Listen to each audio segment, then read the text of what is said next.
Ya. La necrosis es el tipo de muerte celular asociada a la pérdida de la integridad de la membrana con extracción del contenido celular y que culmina en la disolución de la célula. El contenido que se extravasa de las células suele inducir inflamación, la cual eliminar las células muertas e iniciar el proceso de reparación. Las enzimas responsables de la digestión de la célula pueden proceder de los lisosomas de las propias células que están muriendo, así como también de los lisosomas de los leucocitos, que son reclutados como parte de la reacción inflamatoria. En la morfología se va a caracterizar por los cambios citoplasmáticos y cambios nucleares. En los cambios citoplasmáticos vamos a ver que las células necróticas van a mostrar un aumento en la eosinofilia, que se explica en parte por la pérdida del ARN citoplasmático, que por lo general se une al colorante azul, es decir, la matricilina, y por lo tanto es basófilo, y también por el aumento de las proteínas desnaturalizadas del citoplasma, que normalmente se unen al colorante rojo, es decir, a la eosina. Además, la célula necrótica puede tener un aspecto más homogéneo y vítreo, es decir, como transparente, sobre todo por la pérdida del glucógeno. Cuando las enzimas han digerido los orgánulos citoplasmáticos, el citoplasma se va a vaporizar y aparece apolillado.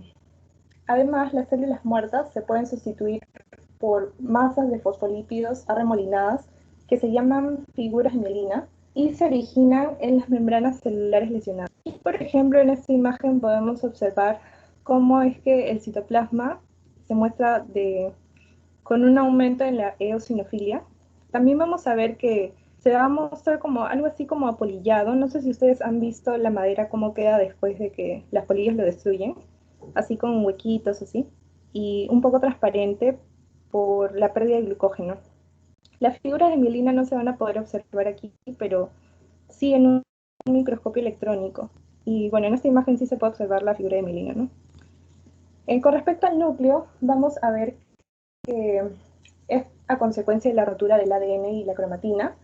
Vamos a ver que va a haber una pignosis que se caracteriza por la retracción nuclear, es decir, una disminución en el volumen del núcleo y un aumento de la vasofilia.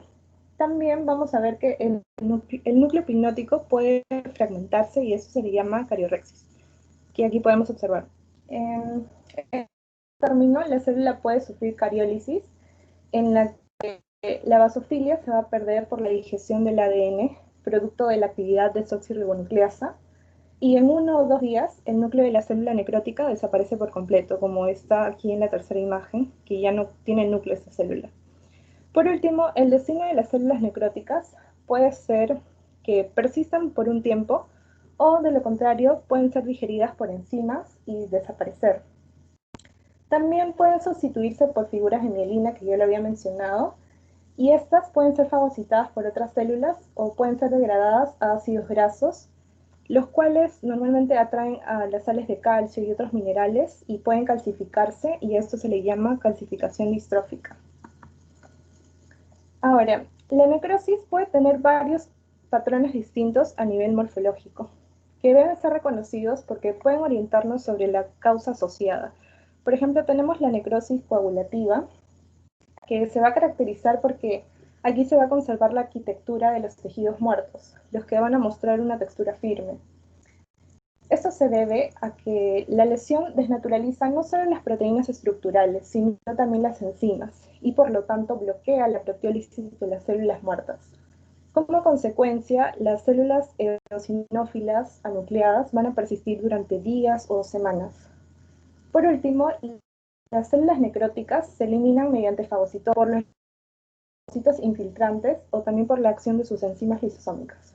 Una zona de necrosis localizada, coagulativa, se llama infarto. Y por lo general, esta necrosis coagulativa puede ocurrir en todos los órganos, salvo el encéfalo. Y les voy a explicar por qué más adelante. La necrosis lipoefectiva se va a caracterizar por la digestión de las células muertas, que condicionan que el tejido se va a transformar en una masa viscosa líquida. Se producen las infecciones bacterianas focales y también en las infecciones micóticas, a veces, porque los microbios van a causar la acumulación inflamatorias y la liberación de enzimas de los leucocitos van a digerir el tejido. El necrótico suele ser amarillento cremoso, de los leucocitos muertos, y esto se llama muerte por hipóxia de las células del sistema nervioso central. Suele ser de este tipo, y esto se debe a que las neuronas tienen un alto contenido lisosomal, tienen un contenido mucho más alto que las células de otros órganos, y por lo tanto la autólisis domina y conduce a la licuefacción. Necrosis gangrenosa. Bueno, este no se considera un patrón específico de muerte celular, pero este término se utiliza mucho en la práctica clínica y se suele aplicar para un miembro que es por lo general la parte inferior de la pierna, que ha perdido su irrigación y ha sufrido una necrosis por coagulación. A esto, si se le suma una infección bacteriana, producir una necrotipo más licuefactiva por la acción de las enzimas degradantes de las bacterias y los leucocitos. Entonces, a eso se le va a denominar gangrena húmeda. La necrosis gaseosa se va a producir sobre todo en los focos de infección tuberculosa, y el término gaseosa se debe a que es parecido al queso y deriva del aspecto blanquecino y friable, es decir, desmenuzable, que es esa zona de necrosis. En la necrosis grasa se va a referir a áreas focales de destrucción de la grasa que se deben a la liberación de grasas pancreáticas dentro del parénquima pancreático y la cavidad peritoneal. Este cuadro se asocia a la pancreatitis aguda. En este, las enzimas pancreáticas van a salir de las células y van a determinar la licuefacción de las membranas de los linfocitos. Las lipasas liberadas van a separar los triglicéridos contenidos dentro de los adipocitos. Entonces, estos ácidos grasos liberados se van a combinar con el calcio sérico y van a dar lugar a áreas visibles de color blanco tiza, más o menos, y esto es por la saponificación de las grasas. Por último, en la necrosis fibrinoide, bueno, esta se suele encontrar en las reacciones inmunitarias en las que se produce un depósito de complejos al anticuerpo en las paredes de los vasos. Los inmunocomplejos, cuando son depositados, se les suman las proteínas plasmáticas. Y esto, si es que llega a salir de los vasos, va a generar un aspecto amorfo y rosa brillante que se va a llamar fibrinoide o parecido a la fibrina. ¿Qué es parecido a la fibrina? Aquí en esas imágenes, a ver, voy a detallar brevemente acerca de cada una. Por ejemplo, en la necrosis coagulativa se va a caracterizar por la pérdida de las estriaciones. En este caso es del miocardio, pero la arquitectura se va a mantener intacta y también va a caracterizar por sus células eosinófilas, la pérdida de los núcleos, también la presencia del infiltrado inflamatorio, que aquí está. En la necrosis licuefactiva, aquí sí va a haber una pérdida de la arquitectura celular, porque el tejido va a ser como muy laxo, o sea, va a haber una falta de... y se van a observar espacios claros, que son estos, que responden a edema, y también va a haber presencia de macrófago, que este creo, si no me equivoco, es un macrófago. En la necrosis gangrenosa, como ya mencioné, es una combinación de necrosis coagulativa con licuefactiva, pero más se va a caracterizar por ser de tipo licuefactiva, o sea, va a ser parecido a este. Va a haber infiltrado inflamatorio por la presencia de bacterias y la pérdida de arquitectura que es típica de la licuefactiva, ¿no? En la necrosis gaseosa van a haber presencia de células inflamatorias dispuestas como en forma de nódulo, o sea, es como una forma circular, algo así. Y esto es típico de los granulomas. O sea, los granulomas se caracterizan por poseer una necrosis de tipo gaseosa. Además, aquí algo muy característico de este tipo de necrosis es que se va a presentar estas células gigantes multinucleadas de tipo Langhans que tienen sus núcleos como en forma de herradura. En la necrosis grasa vamos a observar un citoplasma basófilo, vamos a ver que se pierde el contorno celular, o sea, ya casi como que va a desaparecer. También está rodeada de tejido inflamatorio y van a haber depósitos de calcio basófilos, que son estos de aquí.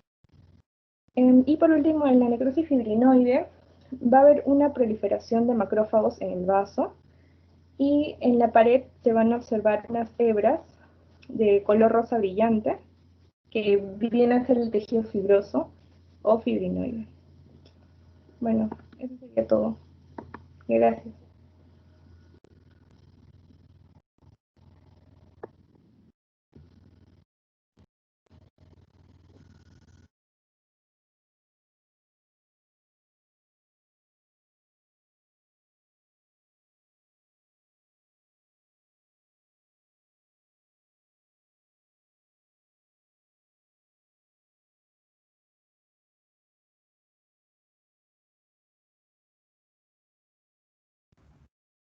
¿Se puede observar la pantalla?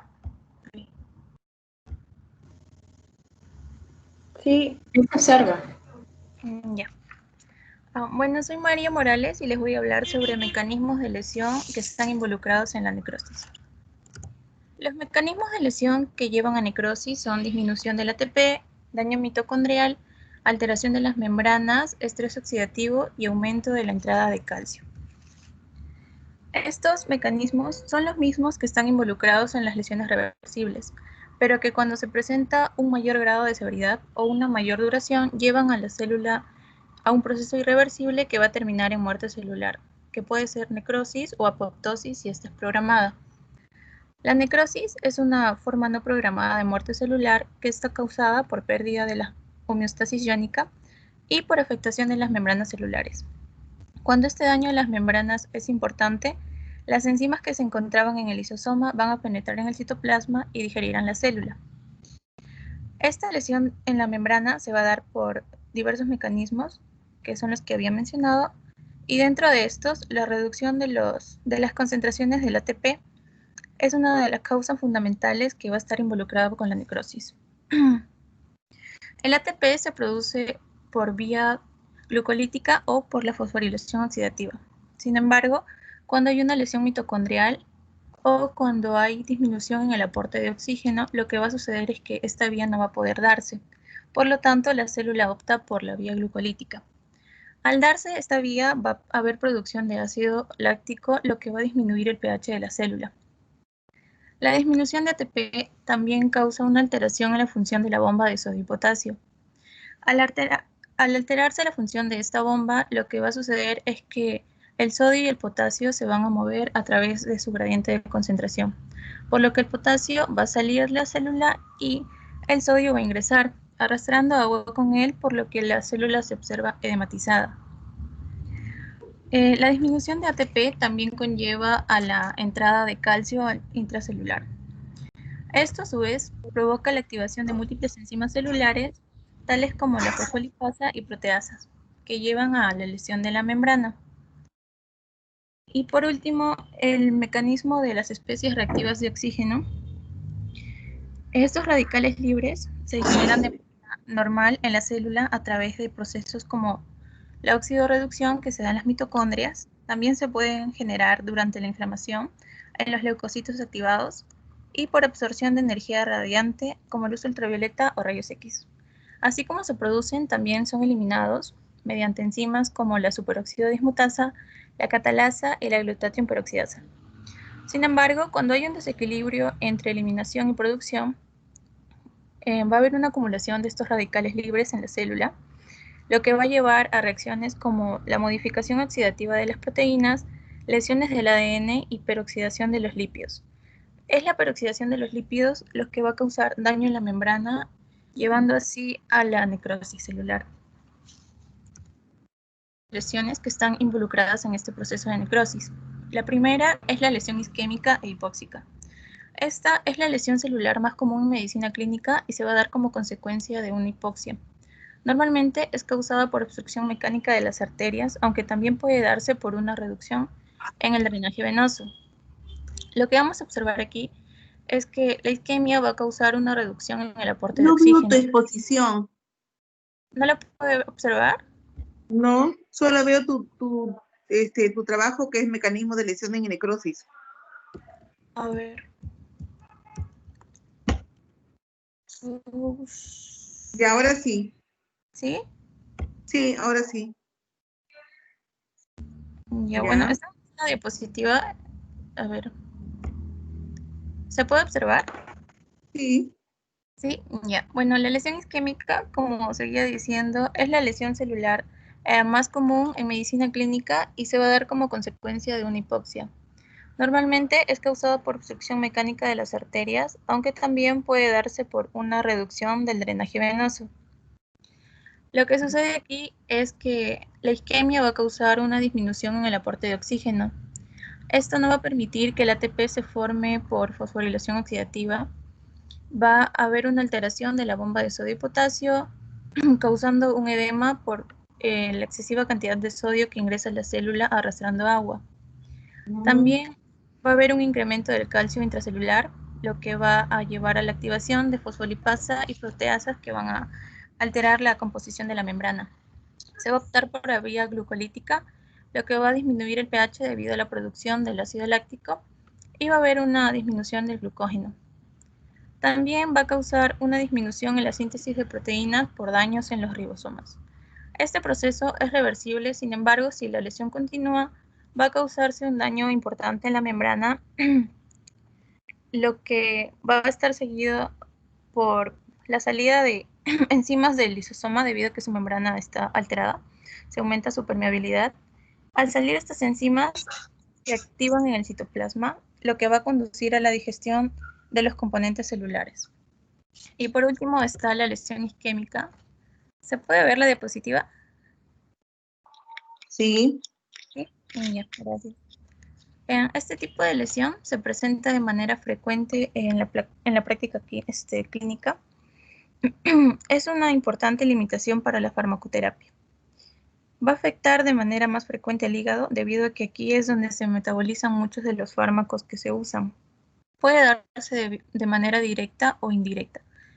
En la vía directa se da ya que algunas sustancias químicas causan lesión directa en la célula. Por ejemplo, se observa en la intoxicación por cloruro de mercurio, ya que el mercurio se va a unir a los grupos sulfidrilo de las proteínas de la membrana celular y las va a alterar así.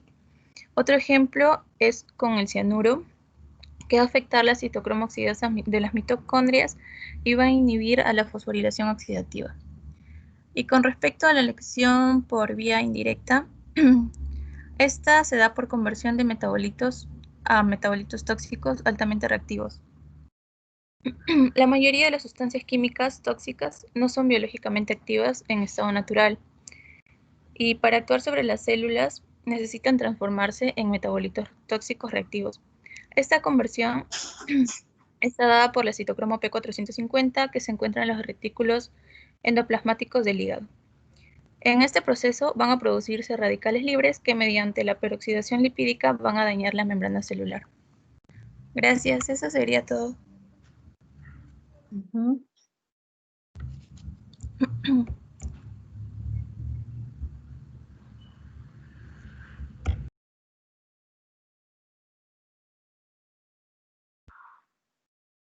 ¿Se puede observar la diapositiva?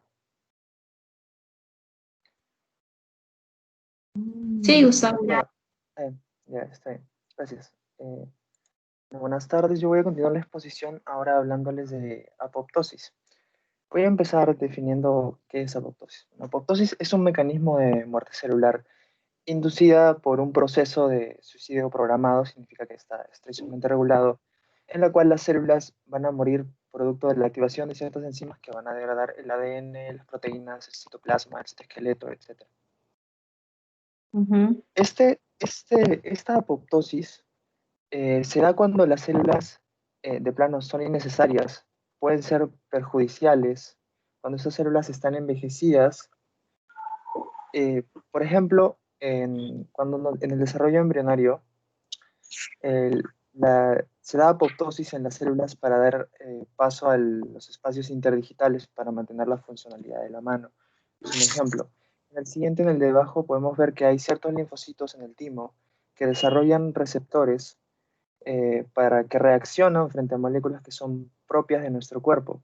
Estos entonces son captados por linfocitos citotóxicos, los cuales van a inducir en ellos apoptosis, como pueden ver. Otro momento en que se da apoptosis también es en el ciclo menstrual, en este caso es una apoptosis, es una involución producto de una supresión hormonal en el cual el cuerpo del útero genera un cuerpo albicans que no suministra la progesterona al endometrio funcional y las células eh, terminan llevándose al proceso apoptótico, se escaman y tiene la infección. Otros ejemplos también podría ser cuando las células proliferan en los epitelios, en las mucosas, por ejemplo, del sistema del tracto digestivo, se van renovando estas células del epitelio, se separan y se descaman, también por el proceso de apoptosis. También otras células, otro ejemplo son, por ejemplo, los neutrófilos, después de una respuesta inflamatoria, o los linfocitos, después de una respuesta inmune.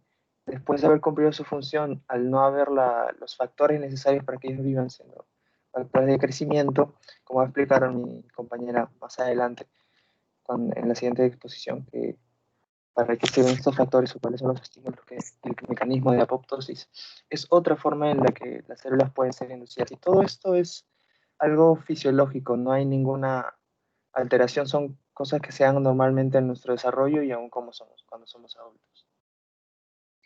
Bueno, también pueden haber condiciones patológicas en las que se da la apoptosis, siendo estas programadas y teniendo características diferentes a la necrosis, que también se da en condiciones patológicas. En este caso, la afectación del ADN.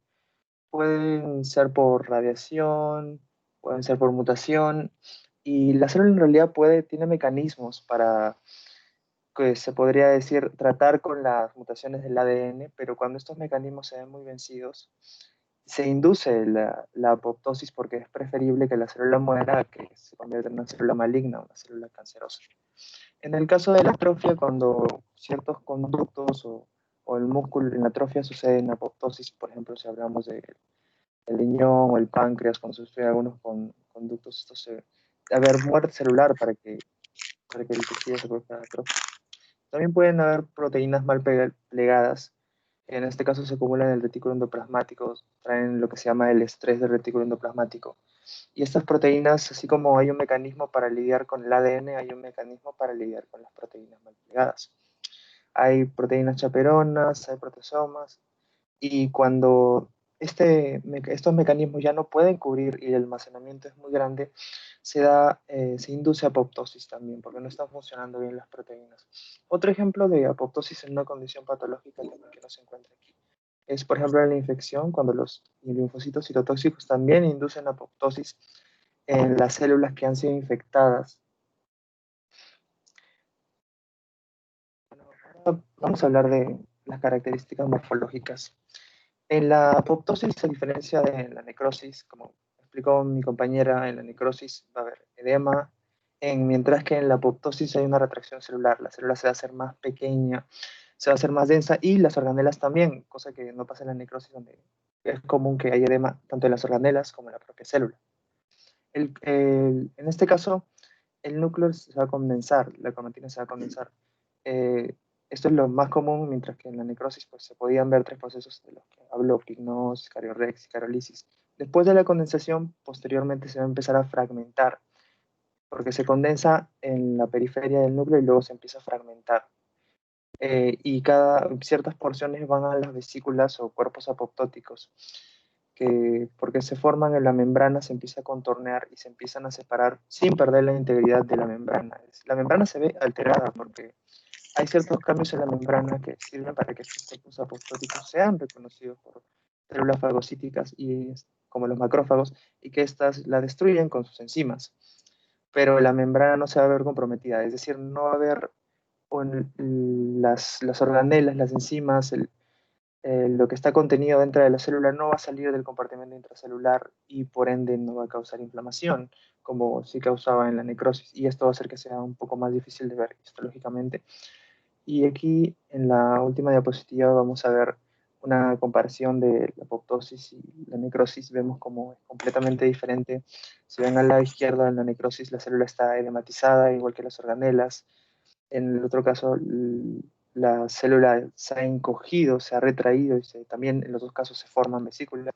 Pero en el caso de la apoptosis, en estas vesículas no se ven comprometidas las membranas, algo importante que no va a causar una respuesta inflamatoria como si causa la necrosis, donde se comprometen las membranas y vemos como el proceso de la apoptosis termina con un fagocito y el de la necrosis, pues por quimiotaxia, por toda la cascada de citocinas se atraen células para que fagociten bien el contenido.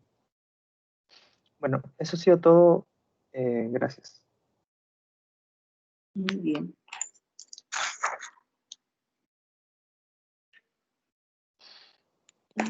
Doctora, un rato ahora me toca a mí. Voy a compartir mis diapositivas.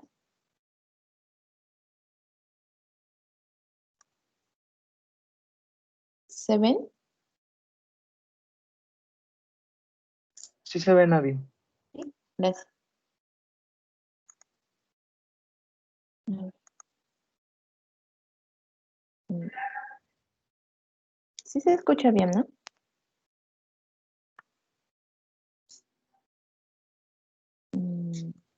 ¿Me escuchan? Sí se te escucha, sí se te escucha. Ya, gracias. Sí, sí te escucho. Ya. Entonces, mi compañero ya les habló de la apoptosis. Ahora yo, voy a continuar con los mecanismos de apoptosis. Entonces, para empezar, debemos saber que la apoptosis va a ser consecuencia de la acción de ciertas enzimas llamadas caspasas. Estas enzimas se van a encontrar como proenzimas, pero inactivas en las células. Para activarse van a necesitar una escisión enzimática y así iniciar la apoptosis. Lo que van a hacer es inducir a la degradación de los componentes esenciales de la célula. Para eso van a necesitar de dos fases y esto se puede dar mediante dos vías. La fase inicial va a ser la activación de las caspasas y la fase de ejecución va a ser la degradación de los componentes celulares. La fase inicial vamos a llegar a la fase inicial mediante la vía intrínseca, que es la vía principal, que también es llamada vía mitocondrial, o por vía extrínseca, que es también llamada la vía de los receptores de muerte. Entonces, empecemos con la vía intrínseca. La vía intrínseca o mitocondrial actúa principalmente permeabilizando la membrana externa de las mitocondrias. Esto va a hacer que la mitocondria libere moléculas inductoras de muerte. Una de esas moléculas es el citocromo C, que va a llevar a la apoptosis de la célula. Sin embargo, la liberación de estas proteínas proapoptósicas van a ser controladas por otras proteínas, la familia de las proteínas BCL2, que a su vez se van a dividir en tres, porque van a existir algunas que sean proapoptósicas, otras antiapoptósicas y otras van a actuar como sensores. Entonces, ahora vamos a ver a la familia de las BCL2. Primero, las antiapoptósicas son las siguientes: la BLC2, BLX y MCL1. Luego están las proapoptóticas, que serían la VAX y la VAC, que estas son las que van a hacer que la membrana mitocondrial externa se permeabilice. Y por último, tenemos a las sensoras, como son estas 5. En su conjunto se les llama solo BH3. Y lo que van a percibir, como vemos en la imagen, ¿sí se ve el puntero? Doctora, ¿se puede ver el puntero? ¿Sí? Ya. Sí. Lo que van a percibir estas sensoras son lo que mi compañero ya mencionó antes, que son, por ejemplo, la lesión del ADN o el estrés del retículo endoplasmático, o como dijo también, los factores de crecimiento. Si hay ausencia de factores de crecimiento, estos sensores lo van a detectar y van a dar una señal a su vez a las proteínas proapoptóticas, que son la VAX y la VAC, como ya mencioné. Esto lo vamos a ver ahora con más detalle acá en el mecanismo de la vía intrínseca. No se va a producir apoptosis si es que recibe las señales adecuadas. Por ejemplo, el factor de crecimiento, que va a ser una señal de supervivencia. Y aquí es donde actúan las BCL antiapoptóticas. ya que van a hacer que todas las proteínas, como el citocromo C, se mantengan dentro de del espacio intermembrana de las mitocondrias y no activen a las caspasas. Sin embargo, si no hay estas señales como el factor de crecimiento o se producen señales como estrés o una irradiación, lo que va a hacer es que se activan los sensores, como ya vimos antes, se permeabiliza la membrana de la mitocondria por acción de las proteínas PAX y BAC y van a salir los citocromos C. Estos citocromos C lo que van a hacer es activar a las caspasas iniciadoras, como son la caspasa iniciadora 9 en el caso de la vía intrínseca. Estas caspasas a su vez van a activar a otras caspasas iniciadoras y al final va a producirse una cascada, ya que entre ellas mismas se van a activar, una cascada de caspasas. Y después de que las caspasas iniciadoras estén activas, ya por otro mecanismo que voy a explicar más adelante, van a producir la apoptosis. Luego sigue la vía extrínseca o iniciada por receptores de muerte. En la vía extrínseca lo que va a pasar es que en la membrana celular tenemos unos receptores de muerte, como por ejemplo el TNF y la proteína FAS. La proteína FAS va a tener una zona llamada dominio de muerte, que es esta que vemos en la imagen de rojita. Esta zona es un dominio de muerte. Para activarse va a necesitar un ligando. Ese ligando es lo que vemos acá. El ligando FAS, o como dice acá FAS-L, este ligando va a encontrarse en los linfocitos T, que reconocen los antígenos, y también en los linfocitos T citotóxicos. Cuando el ligando se fije en el FAS, va a hacer que varios FAS se unan y que sus zonas de dominio formen una zona de unión para otra proteína, que es la FAT. Esta FAT también tiene una zona de unión. Una vez que estén juntos, la FAT a su vez lo que va a hacer es escindir a la procaspasa 8. Al escindirla, lo que va a hacer es activarla. Como vemos acá, escinde esta zona y la activa. Igualmente que en la vía intrínseca, esta caspasa 8 activa va a generar una cascada de caspasas. Y para que se entienda mejor, vamos a ver esta animación, en donde vemos un linfocito T y que tiene su ligando, este es el ligando de FAS. Se va a unir a los receptores FAS, como vemos aquí. Estos receptores FAS a su vez van a unir sus dominios, sus zonas de dominio, para que puedan unirse a la proteína FAT. Y esta va a activar las caspasas. Y aquí se va a producir la cascada de caspasas, ¿no? Unas van a activar a otras. Entonces, como hemos visto, estas dos vías inducen a la activación de caspasas de iniciación. Las caspasas 9 en la vía mitocondrial y las caspasas 8 y 10 en la vía de receptor de muerte. Estas, a su vez, cuando produzcan esta cascada, van a activar a las caspasas ejecutoras. Estas caspasas ejecutoras son las que finalmente van a generar la apoptosis. Van a actuar sobre distintas estructuras celulares para incitarlas a la degradación de los componentes celulares.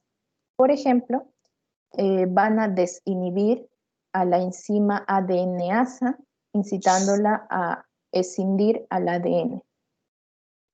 Finalmente, mi compañero ya mencionó un poco de esto, que son la eliminación de células muertas por macrófagos. Lo que va a pasar acá es que se va a dar la ingestión de los cuerpos apoptóticos mediante la fagocitosis, y esto va a ser de diferentes maneras, ya que la fagocitosis es muy eficaz. Por ejemplo, una de las formas es que en la capa interna de la membrana celular, nosotros vamos a encontrar a la fosfatidilcerina. Pero una vez haya surgido la apoptosis, esta fosfatidilcerina se va a ubicar ahora en la parte externa de la membrana. Y esto va a incitar, va a ser reconocido por los macrófagos, así que a su vez va a ser fagocitado. Y es así como la fagocitosis va a desaparecer las células sin dejar rastro y con ausencia de inflamación.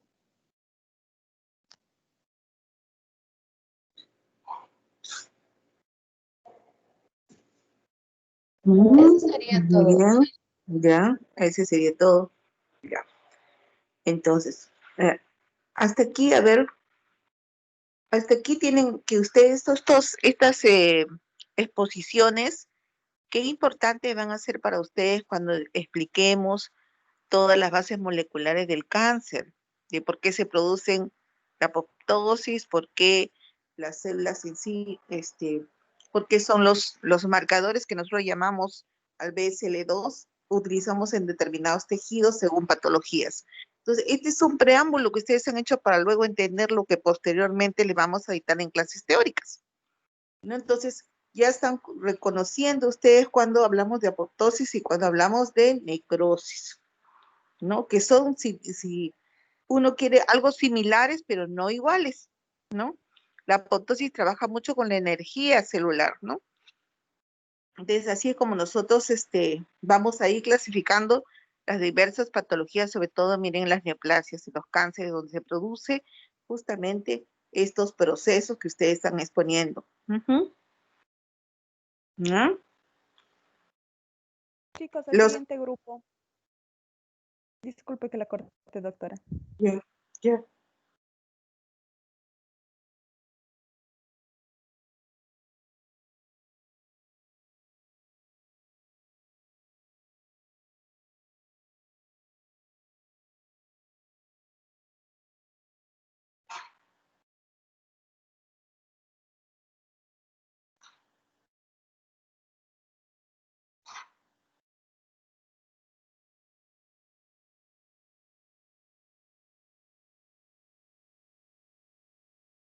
Buenas tardes, doctora. ¿Se puede ver?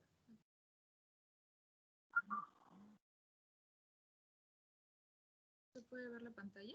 Sí. Sí, ahora sí se puede ver la diapositiva, Ujú. pero no está proyectada.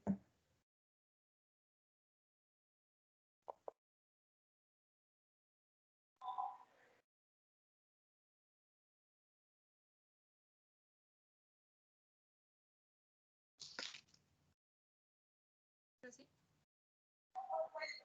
Sí, ahora sí se puede ver. Ya. Es- ¿Quién va a exponer primero? ¿Quién empieza? ¿Montalbán? No, Isabela Nakamura. Isabela. Sí, Ya. ya. Vamos a hablar sobre la reparación tisular. Cuando nos dicen reparación, pensamos en algo que no está bien. Y un ejemplo sería cuando tenemos una herida. Una herida se puede definir como una disrupción o abertura de estructuras anatómicas funcionales a Le consecuencia de una... escucho mucho. Ya. Le escucho. Más fuertecito. ¿Ahí me escucha, doctora? Isabela, pégate un poquito más al Ya. micro, por favor. Sí. Lo que pasa es que es mi micro que estamos hablando.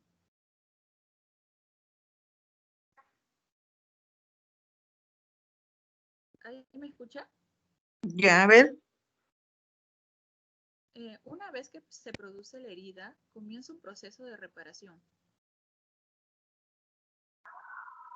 La reparación hace referencia al restablecimiento de la arquitectura y función tras una lesión. Entonces, la reparación tisular es un proceso de reparación que se lleva a cabo una vez que el tejido ha sido sometido a una lesión, intervención u otro proceso. Se puede decir que la inflamación pone en funcionamiento la actividad de este proceso, con el objetivo de lograr la cicatrización de este daño que este daño ha ocasionado al tejido. Y la finalidad es sustituir las células dañadas.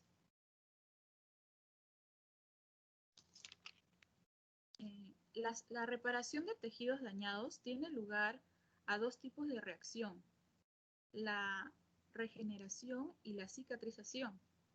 La regeneración se produce por la proliferación de las células que han sobrevivido a la lesión y tienen la capacidad de proliferar. Un ejemplo podría ser la piel, el intestino y el hígado. La cicatrización o depósito de tejido conjuntivo se produce en tejidos capaces de restablecerse por completo. Aunque la cicatriz fibrosa no es normal, esta va a ofrecer la suficiente estabilidad estructural. Esto va a ser explicado más adelante por un compañero. Las causas para que ocurra una reparación tisular son por lesión, por accidente o una intervención quirúrgica, los que vendrían a ser tejidos desaparecidos por causas fisiológicas o patológicas.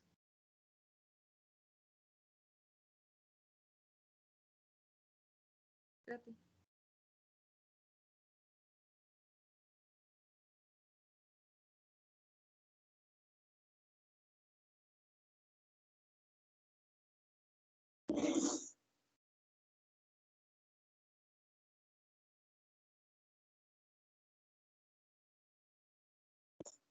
Katy, ¿estás ahí?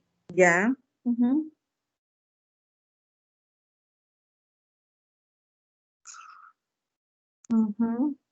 Katy. Ahora se va a pasar a la siguiente alumna que va a exponer, que es Montalbán Estrada Catrine. ¿Se encuentra por ahí?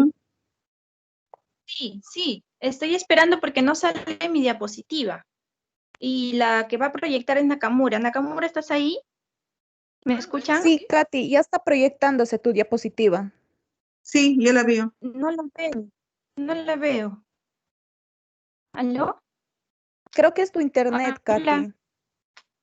Sí, estoy en una zona donde está mi internet justo instalado, en la zona Pero sí, céntrica, pero no sí se veo te mi... escucha. Sí. Ya, ahora hay un dibujo de la piel, pero esa no es mi diapositiva. Quisiera que la pase, por favor. A ver, ahí. No veo mi diapositiva. No veo. Nakamura, A ver, ¿la estás proyectando? Sí se está proyectando, Katy. Creo que es el tema de tu internet. Wow. Estoy en la zona donde hay más internet, supuestamente. A ver, estoy viendo la última diapositiva de Nakamura. No veo la mía.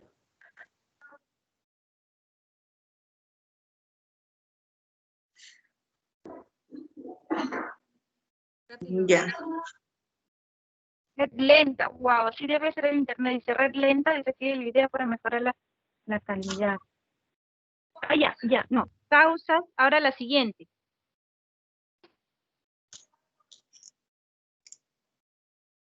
Ya, ahora sí, fisiopatología, reparación. Ya, ok. Disculpen, doctora, buenas tardes, compañeros, buenas tardes. En esta ocasión lo que voy a exponer es fisiopatología de la reparación tisular. Bueno, antes de eso, vamos a hablar de lo que es la fisiopatología. La siguiente diapositiva, por favor. Lo que es la fisiopatología en la reparación tisular. También existe fisiopatología en la reparación tisular. También hay lesión celular, ¿no? Vamos a hablar a breves rasgos de lo que es primero la lesión celular. Bueno, esto se va, ahí en ese dibujo podemos observar una célula al lado izquierdo, esa es una célula. Tenemos que se produce una hipoxia, ¿no? En una hipoxia van a surgir algunos cambios celulares. Uno de los cambios celulares, el principal va a ser la imposibilidad de crear ATP. Esta célula se va a ver imposibilitada para crear ATP. Así que vamos a ver en este caso 3 eventos en esta alteración celular. El primero es la disfunción de la bomba ATPasa. El segundo es disfunción de la bomba de calcio y el tercero es que va a haber un problema en la glucólisis, ¿no?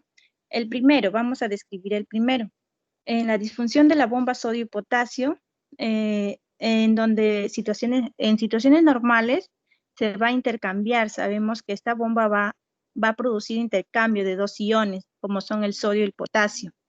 Sabemos que esta bomba se ubica en la membrana celular, ¿no? ¿Qué hace esta bomba? Pues va a meter el potasio y va a sacar el sodio, ¿no? Ahora, si esta bomba se encuentra disfuncional, ¿qué va a pasar? Esta célula va a acumular demasiado sodio al interior, ¿no? En el espacio intracelular, de tal forma que en consecuencia tendremos un aumento de sodio y una disminución de potasio en el espacio intracelular. El siguiente evento sería la disfunción de la bomba de sodio y potasio. Bueno, esta bomba saca sodio y va a meter calcio. Ahora, ¿cómo esta bomba va a estar disfuncional? Va a empezar a sacar más sodio y a meter más calcio. Y entonces, ¿qué vamos a tener? Más calcio va a entrar a la célula, pero eso no es todo, porque el calcio va a estar guardado, por decirlo así, ¿no? En el retículo endoplásmico, en el retículo liso, especialmente en el tejido del corazón. Entonces ya dentro de la célula vamos a tener el aumento del sodio, el aumento de calcio y la disminución de potasio. El siguiente evento es que va a haber un problema con la glucólisis, ¿no? Es que la glucosa que tenemos dentro de la célula se tiene que convertir, ¿no? En piruvato. Esto es en situaciones normales, pero ¿qué pasa? Como la célula está disfuncionalmente, solo se va a producir lactato, ¿no? Que es una forma de oxidación anaeróbica. Y como el lactato es ácido, esto va a producir disminución del pH. Y es entonces como así van a producirse una serie de problemas de descompensación en el paciente. Entonces, dentro de todo lo que he hablado, los problemas principales es que en el espacio intracelular va a haber un aumento de sodio, lo cual va a empezar a jalar agua y va a producir una hinchazón en la célula. La siguiente diapositiva, por favor.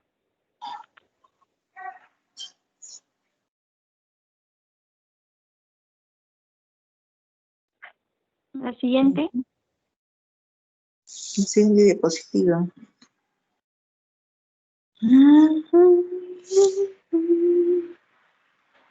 Ya está. Esto es lo que es la fisiopatología en la reparación celular, lo que les acabo de hablar. La siguiente, por favor. Bien, ahora, por otro lado, tenemos las fases de la reparación tisular, que son 3. La primera es la fase inflamatoria, ¿no? Cuando, por ejemplo, tenemos una cortadura en la piel, esta fase va a empezar desde el momento que nuestro tejido sufre esta lesión, ¿no? Hasta aproximadamente de 3 a 4 días dura. Esto puede variar bastante dependiendo de la gravedad de la lesión, ¿no? De la longitud que haya sido esta cortadura. Bien, acá tenemos un dibujito en el lado superior izquierdo, ¿no? De una cortadura, es nuestra piel. Tenemos que primero se produce una hemorragia. Una vez sucedido esto, aparece en el foco de la lesión unos agentes infecciosos, ¿no? En este caso, como es común, el estafilococo. De alguna manera van a retardar, el estafilococo en este caso va a retardar el proceso de cura de este daño. Para esto ocurren 2 procesos importantes, como es la vasoconstricción, en el cual los vasos sanguíneos se hacen más pequeñitos. ¿Con qué objetivo? Con el objetivo de disminuir el sangrado, de disminuir la hemorragia. El siguiente proceso viene a ser la vasodilatación, ¿no? Que es todo lo contrario de la vasoconstricción. Es decir, que los vasos sanguíneos se expanden, se dilatan, con la finalidad de permitir que al foco de la lesión lleguen aquellos agentes que van a ayudar en la reconstrucción de este daño. En este caso son los macrófagos, ¿no? Los cuales van a fagocitar a los agentes patógenos.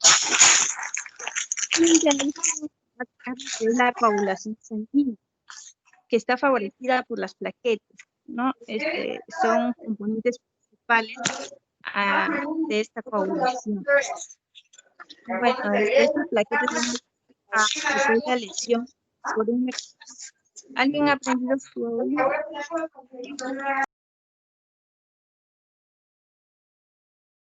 Gracias. Que llegan, bueno, estas plaquetas, como les decía, van a llegar hasta la zona de la lesión por un mecanismo llamado quimiotaxis. Entonces, la función de las plaquetas en este caso va a ser que producen nuevas fibras, va a producir nuevo colágeno. Y va a dar lugar a nuevas, en este caso las arterias, los vasitos que se han roto, ¿no? Una vez que ocurre este proceso, ya van a aparecer los leucocitos, ¿no? Esos van a ser los encargados de proteger nuestro sistema inmunológico y también a proteger la zona de la lesión. Ya, bueno, después el objetivo de esta fase va a ser eliminar los desechos, limpiar la zona y prepararla para la siguiente fase. La siguiente fase, la segunda fase, viene a ser la fase proliferativa, que es la siguiente diapositiva. Pásalo, por favor, Nakamura. Ahí está, ya. La fase proliferativa, la cual esta fase va a iniciar entre el cuarto o sexto día, ¿no?, de la lesión. Y va a durar aproximadamente unas 3 semanas. La característica de esta fase va a ser que en el foco de la lesión van a aparecer los fibroblastos. Esas células van a generar fibra y colágeno, los cuales se van a ubicar, ¿no?, en cada extremo de la lesión. Estos empiezan a entrelazarse, ¿no?, para formar como que una telaraña entre cada uno de los extremos de la herida. ¿Con qué objetivo? Con el objetivo de contracturar la herida. Es decir, que los fibroblastos de un extremo al otro hacen tensión para contracturar la herida, cerrarla, y también van a dar lugar a lo que sería la cicatriz. Durante esta fase es normal que la persona sienta un poco de tensión, de rigidez, ¿no?, en la herida, porque los fibroblastos están trabajando, ¿no?, obviamente, para generar contractura y cerrar la herida. Ya terminada esta fase de proliferación, se va a iniciar la siguiente diapositiva, por favor. Ya, se va a iniciar la fase de remodelación. Ya, esa es la última fase, ¿no? Que esta puede durar años dependiendo también la complejidad de la lesión. En esta fase se inicia el proceso de alineación de las fibras. Es decir, o sea, todas las fibras que se dan por la producción del nuevo colágeno van a empezar a alinearse, ¿no?, en dirección del tejido, en dirección de nuestra piel, para remodelar la cicatriz y hacerla pues menos visible, ¿no? Ahí vemos la cicatriz. Bueno, eso es todo. Gracias.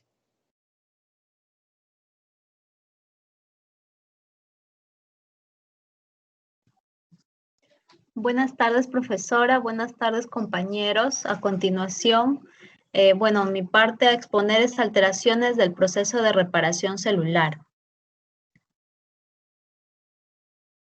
¿Me logran escuchar? Perdón. Sí, te escucho. Gracias.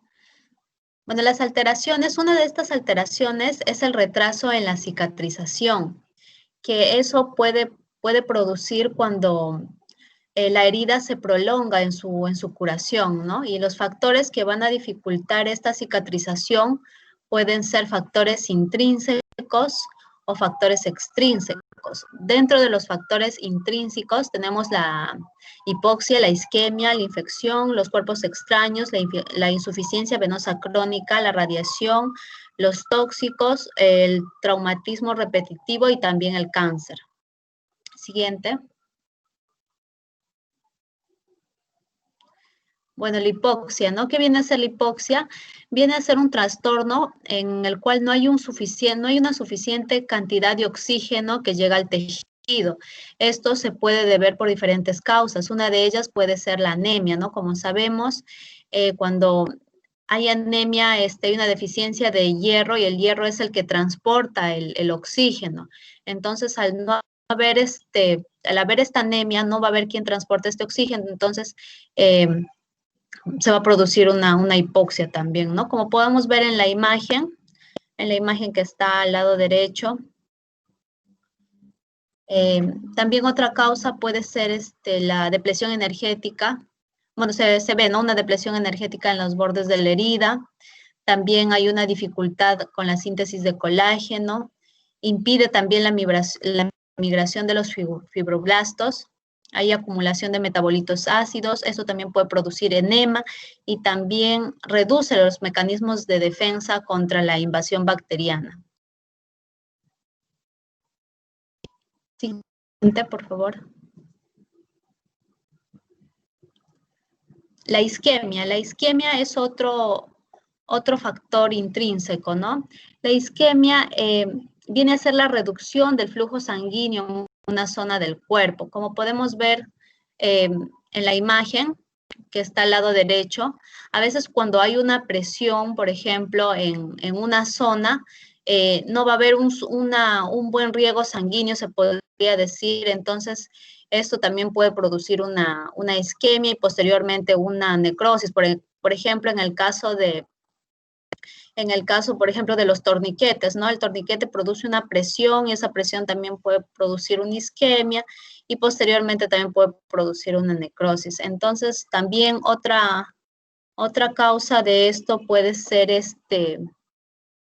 que produce la isquemia también puede ser la arteriosclerosis, que es también cuando los vasos sanguíneos que llevan oxígeno y nutrientes se vuelven gruesos, se vuelven rígidos, porque normalmente estos vasos son flexibles, ¿no? Son elásticos, pero cuando hay una arteriosclerosis, estos se pueden volverse rígidos.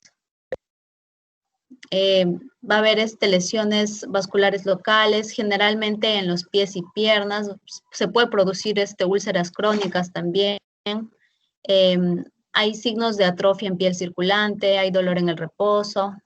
Y también, bueno, hay unos tratamientos que se puede usar que ayudan mucho a la isquemia, que se está usando últimamente, que son la cámara hiperbárica, que se está usando también en el tratamiento del pie diabético.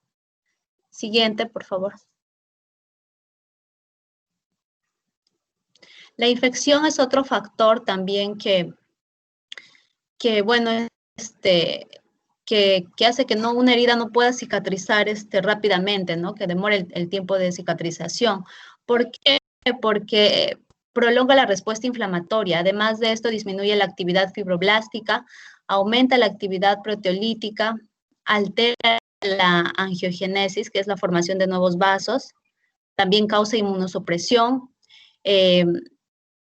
y definitivamente esta herida nunca va a cicatrizar, nunca se va a recuperar si es que, o este tejido, ¿no? No se va a recuperar si es que no se trata primero la infección. Siguiente, por favor. Los cuerpos extraños también es otro factor que retarda la recuperación tisular, ya que estos factores, como podemos ver acá, hay un clavo, ¿no? Que ha atravesado el dedo. Estos cuerpos extraños predisponen a infecciones y prolongan una respuesta inflamatoria, además producen hematomas, seromas, entre otras cosas, ¿no? Siguiente.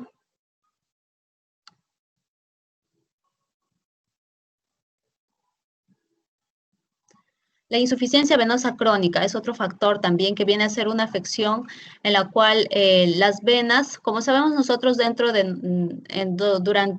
venas presentan válvulas, ¿no? Que hacen que la sangre pueda retornar hacia el corazón.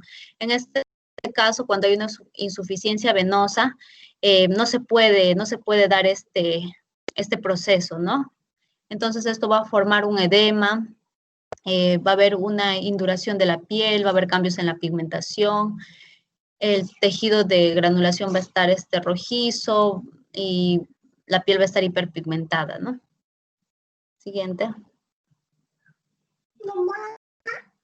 Otros factores vienen a ser las sustancias tóxicas, que también a veces cuando no se limpia de manera adecuada o con los agentes adecuados, se puede producir daños, se puede producir toxicidad en la herida, ¿no? Entonces esto también va a alterar la curación o la reparación tisular.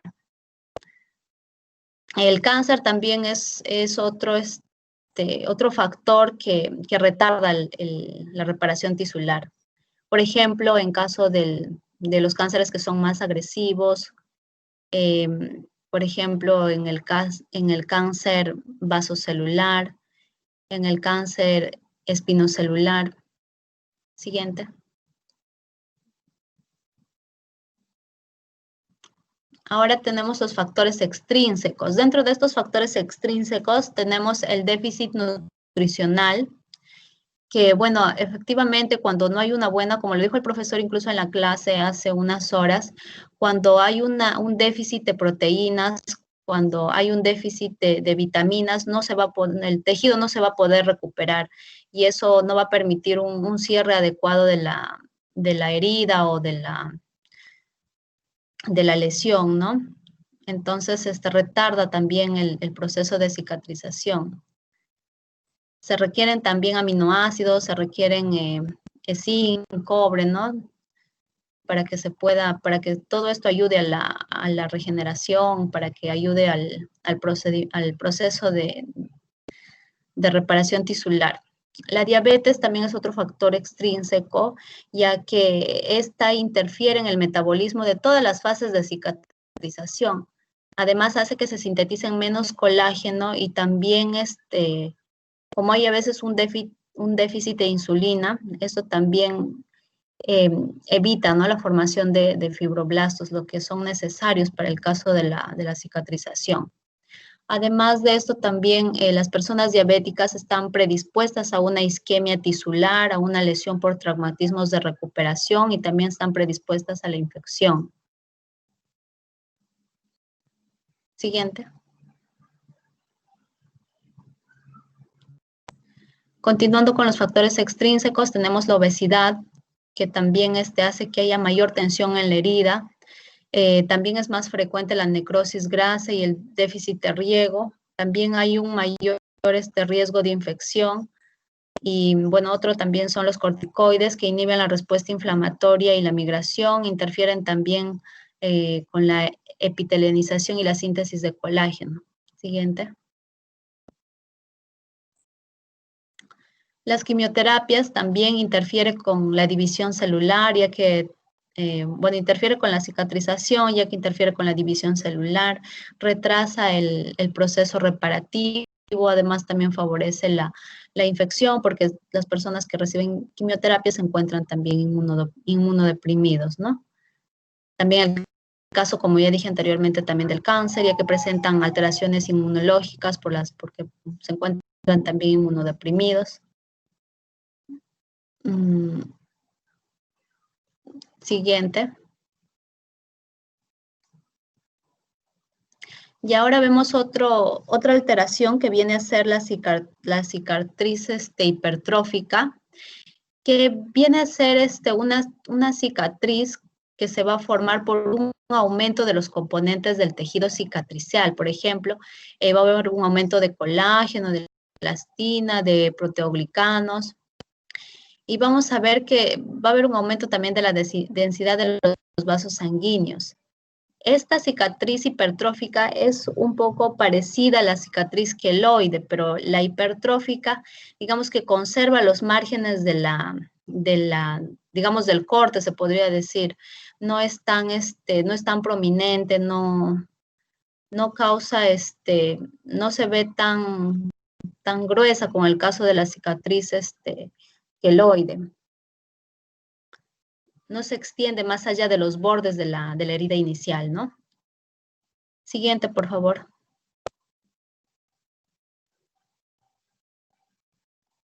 Y finalmente la cicatriz queloide.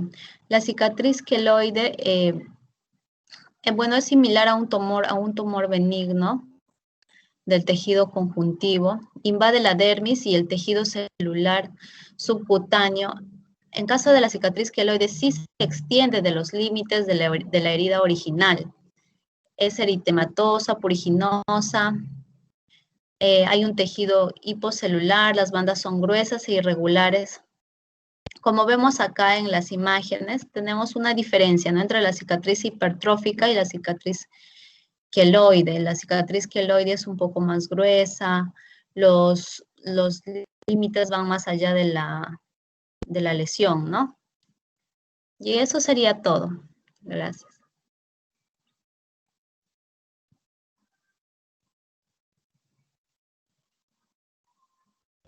Buenas noches con todos, ¿se me escucha? ¿Se logra escuchar?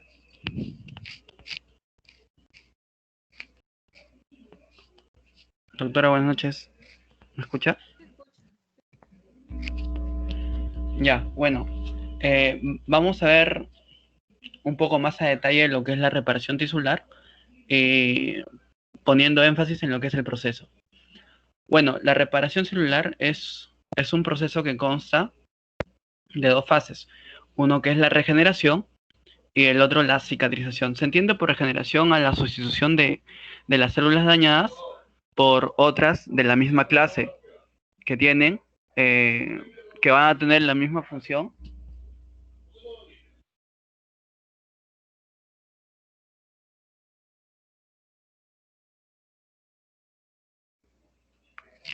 Bueno, como decía, la reparación tisular consta de dos procesos. El primero que es la regeneración y el segundo la cicatrización.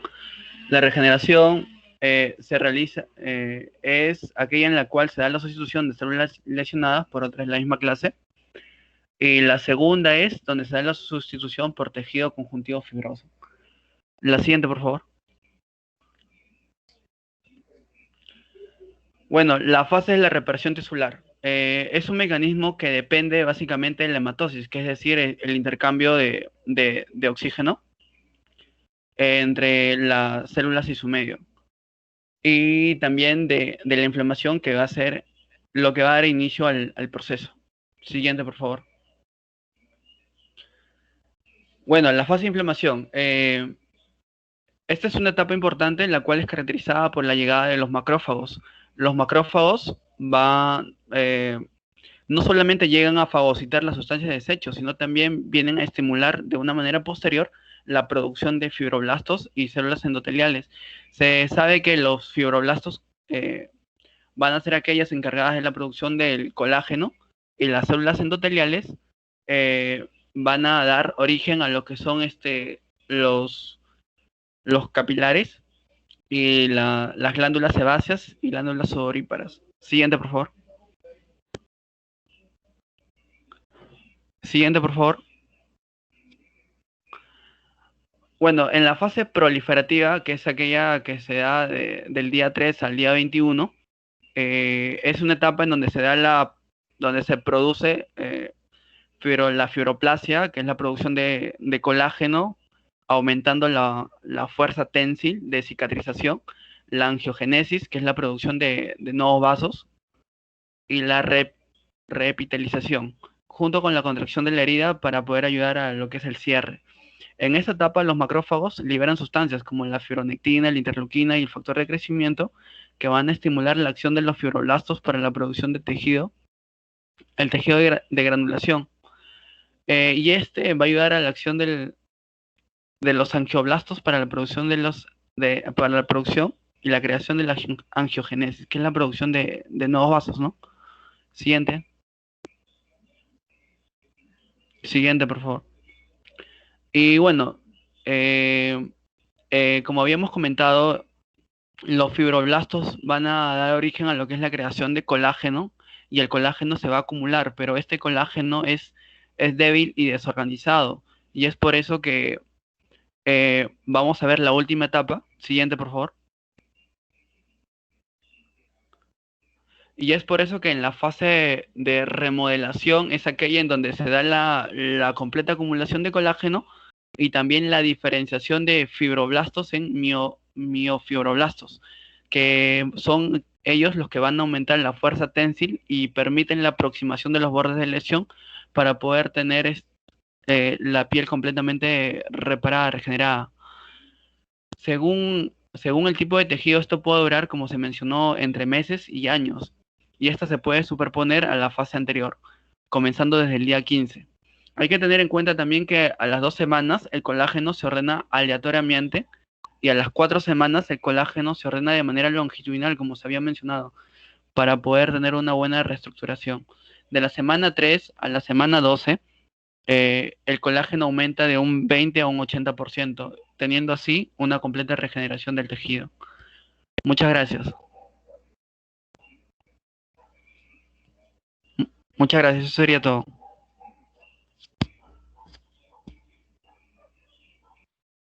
Él es el último expositor del día de hoy, doctora.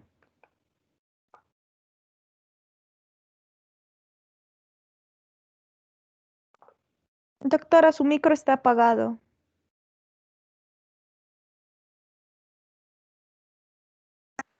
Ya. ¿Me escuchan? ¿Me escuchan? Sí, doctora. Sí, doctora, sí, escucha. Ya.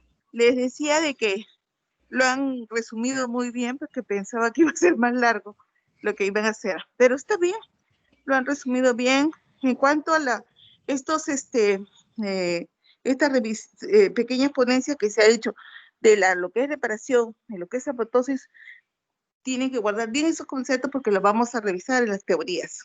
En las teorías, en todos los procesos neoplásicos, vamos a poder utilizar justamente de por qué se produce la apoptosis, por qué se produce la necrosis en algunos tejidos y diferencian justamente las patologías, ¿no? Entonces, ustedes ya han visto, han revisado en la práctica algo más o menos de con lo que, por ejemplo, la cicatriz que ustedes han visto, que la diferencia entre lo que es cicatriz queloide y lo que es una cicatriz hiperplásica, ¿no?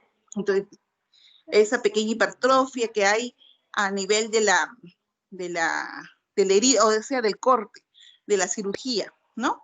Y por qué se producen las queloides que toman más tiempo, se organizan y se distorsionan sus bordes, ¿no? Entonces, eso en cuanto a la reparación. Y vamos a ver que siempre va a haber estos procesos en diferentes patologías que las vamos a revisar, como también la zona de que ustedes ya han visto necrosis y apoptosis, y tenemos cómo se producen a nivel de que todas nuestras células también están programadas y tienen un tiempo de vida, ¿no? Entonces tenemos que, terminado ese tiempo de vida, estas células ya dejan de existir, ya no están, porque terminó. Y nuestro organismo tiene este proceso constante, ¿no? Tenemos que nuestras células intestinales, las únicas que tienen mayor tiempo son nuestras células neuronales, ¿no? Pero nosotros tenemos que las células epiteliales constantemente están renovando, ¿no? Y así, muchas de ellas tienen un tiempo de vida y luego, porque todos nosotros somos realmente un ser programado en tiempo. Algunos para vivir 90 años, otros para vivir 50 años y así, ¿no? Entonces, somos una célula programada y toda esa programación se cumple en nuestros tejidos también, ¿no? Entonces, por eso que constantemente estamos renovando. Más bien esos procesos importantes, ¿por qué se interrumpen? Justamente en los casos que hay enfermedad, ¿no? Los casos de enfermedad. Porque los cánceres, por ejemplo, las células mueren muy tempranamente y no tienen su tiempo programado, no cumplen su tiempo programado, ¿no? Entonces eso lo vamos a revisar detalladamente en las patologías diversas que vamos a hacer en las ponencias. Qué bien. Así que bueno, chicos, han hecho una buena revisión de la parte inicial de estos seminarios. ¿Preguntas? ¿Hoy día qué clase hicieron? ¿Aló? Ay, ¿por qué no? Inflamación aguda. Ah, inflamación aguda, ya. Entonces, en parte, algo de lo que ustedes están exponiendo han visto. Ya. Bueno, entonces, quedamos que nosotros vamos a hacer un repaso el día lunes, ¿no? Sí, así es, doctora, el día lunes. El día lunes. Los seminarios que vienen a la próxima vez, ¿cuáles son? Ya son temas más amplios, ¿no? Sí, ¿Diabetes? diabetes y el otro tema que no recuerdo cuál es. ¿Alguien del último grupo de exposición que me recuerde, por favor? Es diabetes y... Se lo pasé al WhatsApp, doctora. Ah, sí, se le pasé también la asistencia hasta el día de hoy y los grupos que expusieron el día de hoy también se los pasé. Ah, ya, me lo pasaste, ya, qué bien. Para llevar el control, porque todos ustedes que han expuesto van a tener su nota. Ujú. Menos mal que todos están muy bien. Lo han hecho muy bien. ¿Ya? Entonces, de eso se trata, sus buenos esquemas y que se quede el concepto de lo que ustedes han expuesto, ¿ya? Porque lo vamos a seguir revisando. Entonces, pero ya con patologías, ¿no? Entonces, bueno, entonces por hoy terminamos así su exposición, ¿sí? Sí, doctora, gracias. Más bien, ¿alguno de los compañeros tiene alguna pregunta, alguna duda? A ver, preguntas.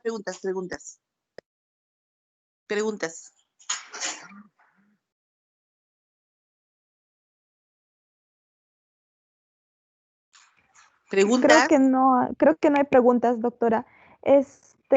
Como le había Ya, dime. mencionado, el examen práctico, dice que lo califica cada docente de mesa. Es Ujú. hasta la práctica 4, si no mal recuerdo, según lo que dijeron. Ya. Ya. Ah, ya, sí, ya. Seguramente que porque veo que el doctor Ángeles me está llamando. Seguramente quiere decirme algo de eso, algo. Para ponernos de Sí, acuerdo el justamente examen. lo que le había comentado en la tarde. Sí, Sí, justamente lo que le había comentado en la tarde, que el doctor se iba a comunicar con ustedes, con los docentes de sí, mesa. lo veo sus mensajes que me están mandando, que quiere comunicarse. Ya, muy bien. Entonces, sí, me pongo de acuerdo, no se preocupen, porque todos casi vamos a hacer un examen muy similar. ¿Ya? Ya, Ya, doctora, gracias. ya, ok. Entonces, chicos, nos vemos el lunes. Si no hay Gracias, doctora, que preguntas, tenga buena noche. ya, mi amor, ya. Gracias. Gracias, doctora.